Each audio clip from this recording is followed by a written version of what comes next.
What's the smartest payback you pulled without getting caught? When I moved into my first solo apartment, I was so hyped. Tiny studio, old creaky floors, but finally my own space. Rent was cheap because it was in one of those historic buildings. Everything was fine until winter. That's when my upstairs neighbor, Kyle, started his nightly drum sessions. Every single night at 11 o'clock p.m. sharp. The ceiling was basically a sheet of paper. No insulation, just pure unfiltered boom boom cha. Sleep gone. My sixth graders started asking if I was sick because of the bags under my eyes. I left Kyle 3 polite notes, knocked on his door twice, even brought cookies, homemade.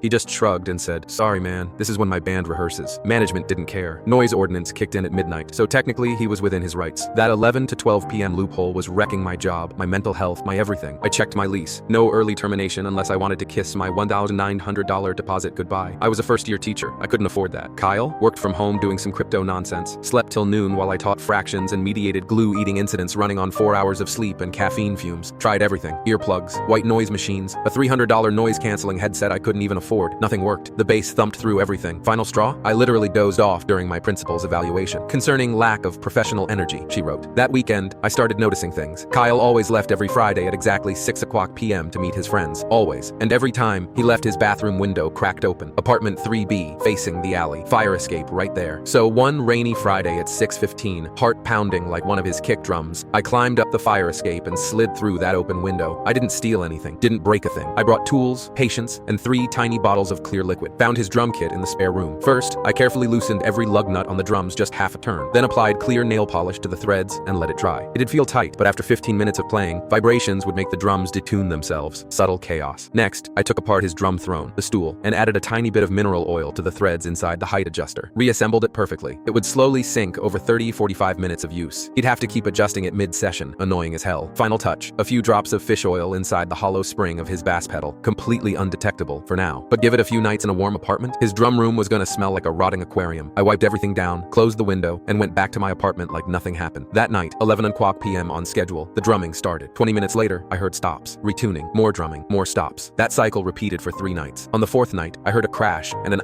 what the? The throne finally betrayed him. By day 7, his door was propped open with fans blasting. Hallway stank. Neighbors complained about the smell. Management sent maintenance to check for dead animals. 2 weeks later, Kyle moved his drum set to his parents' garage across town. "The acoustics here are trash," he said. "Couldn't keep anything in tune." I slept 8 hours that night, first time in months. Aced my next classroom eval. My students stopped asking if I was dying. Life was quiet again. Kyle never suspected a thing. Still lived upstairs for another year. We even became friendly. He invited me to his shows. I always declined, nicely. "Oh thanks, I've got lesson plans." Sometimes I still run into him in the neighborhood. He'll go on about his cursed drums and how nothing ever sounded right in that old building. He even floated a theory once that the previous tenant hexed the apartment. I just smile and say, "Old buildings, man, they've got weird energy." Then I go home and sleep like a rock.